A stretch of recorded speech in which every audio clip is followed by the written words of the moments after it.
Welcome back to Olivegrey Avenue.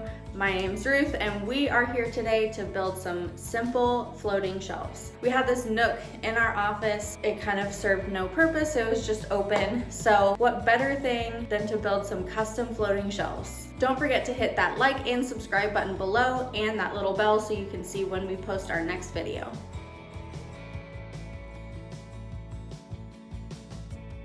First things first, we're going to measure and cut the wood for our frames. Make sure to measure exactly where the shelf is going to go. We cut one piece of wood the length of the back wall, one the length of the front of the shelf, and 3 the depth of the shelf.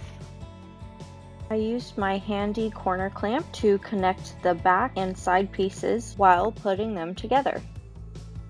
I first drilled 2 pilot holes where the screws were going to go, and then easily put in the screws without cracking the wood. If you've measured everything properly, this should slide right into place. However, if I did this again, I would recommend building this frame onto the wall and not before. It was pretty hard to get it perfectly level since the frame was already built. Once again, drill your pilot holes and screw in directly to the studs.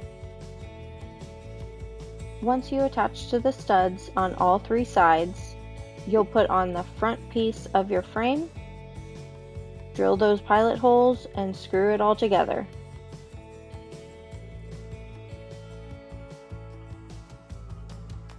We repeated this process until we had 4 shelves. I would work from the top down, starting with the top shelf, ending with the bottom shelf, so you have the most accessibility when you're putting these together.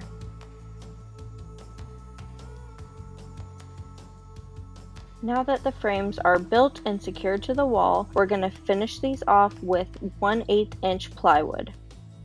I took precise measurements of each shelf to make sure I got a very snug fit. Each shelf will have a piece of plywood on the top, on the bottom, and on the front for a finished look. To secure the plywood, we put construction adhesive where the plywood meets the frame and finished it off with a few brad nails. I wood filled each of the seams and all of the brad nail holes.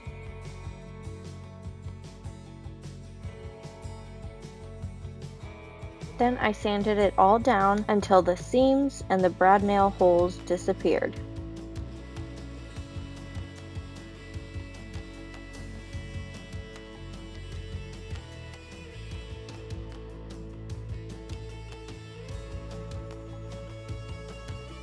You can either use a hand sander or a power sander. I started off using a hand sander, but the power sander makes it go by much more quickly, so we finished it off with that.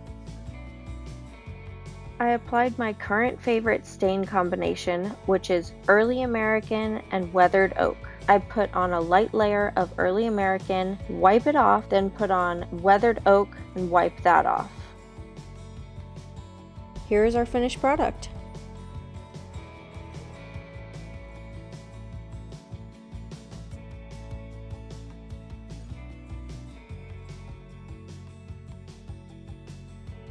I hope you enjoyed watching that video and learning a little bit about building some simple wood floating shelves. It's just simple projects like these that can take a very blank wall or a nook like this one and really bring some life to it. Make sure to hit that like button below if you enjoyed this video and leave us a comment on what you think about this or any future projects you'd like to see us do. Until next time, bye!